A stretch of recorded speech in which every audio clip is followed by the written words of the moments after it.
The name of the video is called Oregon Trail, but I'm talking about not only that, but also the entire westward movement and expansion in the United States that happened in the 1800s. A great book or series of books in the 1970s and 80s, Time Life magazine made I think there was like, I don't know, 20 something, 27 books. I have most of them. You can pick them up at junk shops and yard sales for $1 or $2. Fascinating books, full of nuggets and pictures and information. Highly recommend. To my knowledge, this was the only mass migration, I think, in the world's history that wasn't forced. It wasn't like there was some tyrannical dictator that was putting everybody to death, or there was some massive drought or starvation, and we have no choice. We have to move. You're forced to go to look for a better life. This was nothing like that. Because of the Louisiana Purchase in 1803 or so, the American West was opened up for settlement, and Americans were encouraged to settle this land, to move out there and start a new life. Maybe things weren't working out so well for you back east. You got nothing to lose. And if you were a single man, that had to be the adventure of a lifetime just waiting for you. Modern day, say I'm living in Florida and I'm thinking about moving to Utah, and I don't know hardly anything about Utah. Well, I can buy an airplane ticket and fly out to Utah and check it out, look at the surroundings, get a feel for the people. I can get on the Googler. I can find out anything. Average rainfall, average income, what it's like. I can get on YouTube and actually physically watch people film parts of towns down to the population and the demographic, the whole shebang. I can find out all that stuff. With the Western expansion, you hadn't even seen a picture of this stuff. You had no idea what it was like out there. You might hear stories that trickled in.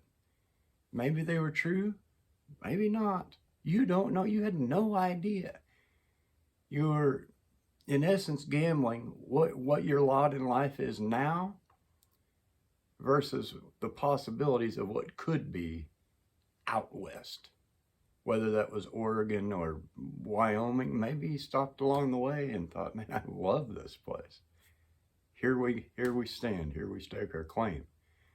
A fascinating expansion of freedom because they could. And boy, did they go. So you'd have to get ready for this trip. This was no small undertaking. A trip from, say, Ohio to Oregon might take you between 4 and 7 months because you're going in a covered wagon. So you got about a year's preparation and roughly about $600. That doesn't seem like a whole lot now. That was a goodly sum in the 1840s. You had to come up with a wagon. You probably had to come up with some oxen to pull it. Everything that you were taking had to fit inside this wagon. Everything. Tools of primary importance. You know, your axes and your wheel grease and your drills, meaning an auger, you know. You had to have enough food to feed you on your way out there. Now, yeah, you could supplementally hunt for game, supposing you could find it. But cornmeal, flour, beans, maybe some salt pork in a barrel, but everything had to be strategically figured because it all had to fit in this wagon. You had one shot. You had to sell your current property, hopefully, and you had to come up with the $600. There were so many people that overpacked for this trip. And yeah, they could fit it in the wagon, and you got the family all in maybe, and the wife sitting beside you, and here we go on the adventure. Giddy up. And what they found out is it was too much weight for the oxen to pull. You're talking about 4 to 7 months of riding in that wagon. There were stories of people, they would camp within view of last night's camp spot because of mud, because of the weather, because of breakdowns or injuries or whatever.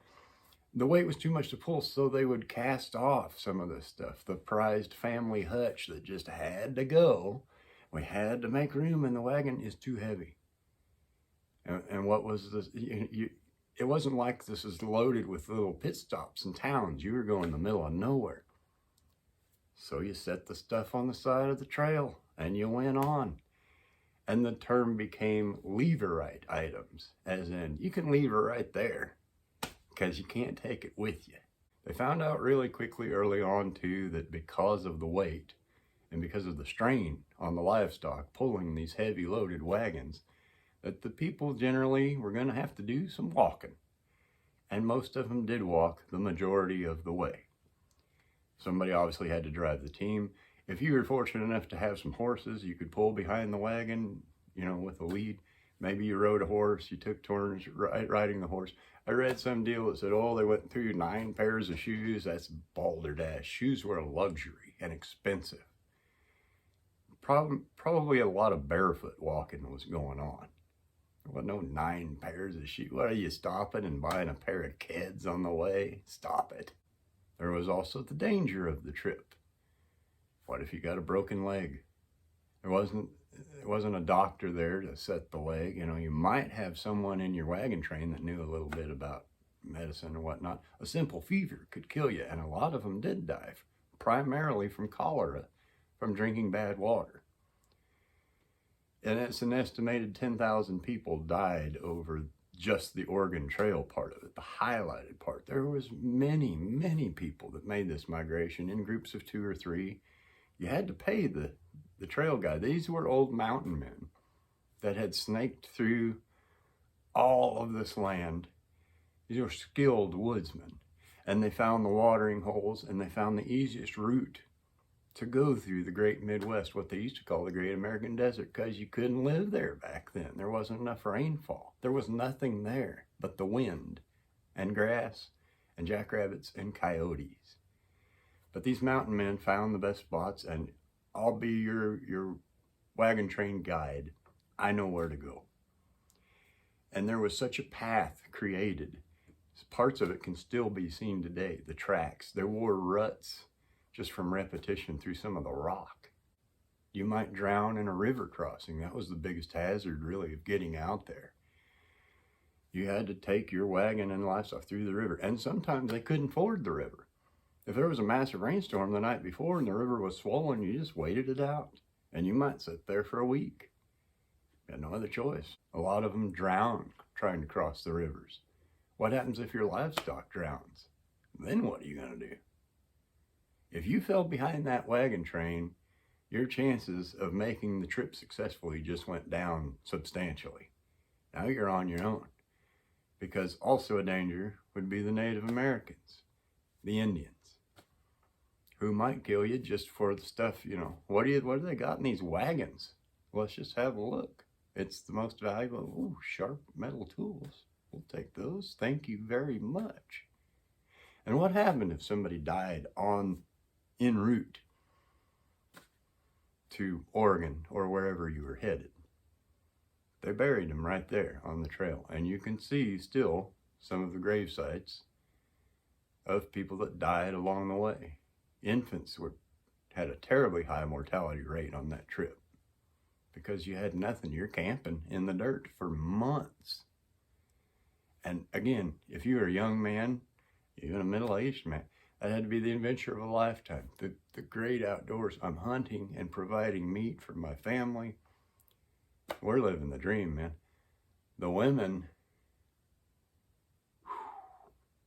because they're cooking and they're trying to keep clean in the dirt.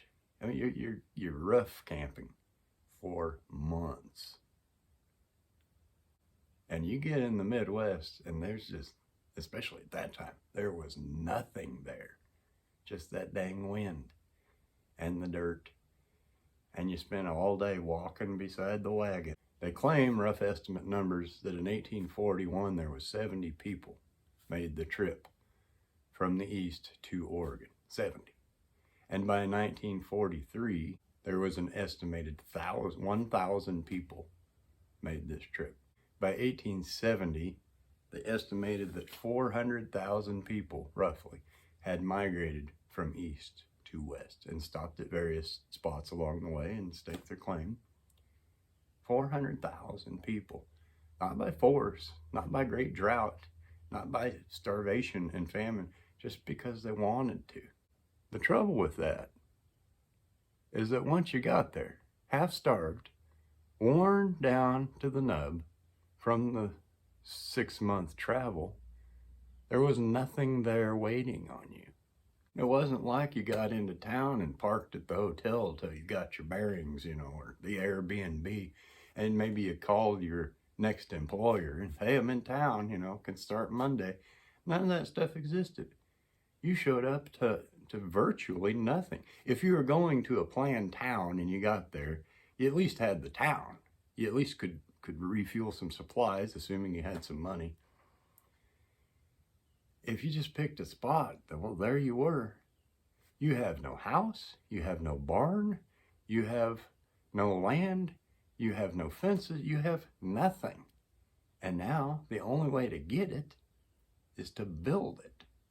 And that's a whole other set of labor and skills. Man, you better have tools on that wagon. You better know how to fix a busted hub on your wagon, or a broken harness strap, or a leaky barrel that holds your water. Water was a huge concern. Even if you can tough it out, your livestock's got to drink. They can graze a little bit on the way and keep going, but they got to drink. And livestock drink a lot of water. The fact that people could do this and did do this willingly, without having any idea how it's going to go out there. A lot of the women, their man might have died on the trip. Then what are you going to do? You still got to live. You still maybe have young kids to raise. I mean, it was a terrible risk, and simultaneously could have been the adventure of a lifetime. And some of those people got incredibly wealthy after getting out west. There was the discovery of gold in 1848, 49, San Francisco, the gold rush, the 49ers. That could be its own little video. There were logging, there was cattle ranching. I mean, some people made empires where if they'd have just stayed back east and said, no, it's too much of a risk. I just don't feel comfortable about it, And they could eke out a living, maybe, barely, out back east in the crowded towns and cities and filth. And people don't understand how bad it was then in the cities. Diseases and rats and just, or you could gamble your lot and throw it away. You assess the risks. Maybe this could be the difference maker for us. What do you think? It really is, I think, a fascinating, interesting subject. There's thousands of stories, written accounts of what happened along the way, and the Narcissa Whitmans who got out there and set up a missionary and then was slaughtered. But I mean, there's tons of stories worth looking into, I think. Hey, thank you for watching. I do appreciate your time. If you want to gently depress the like button, don't be smashing stuff. That's how stuff gets torn up. Gently.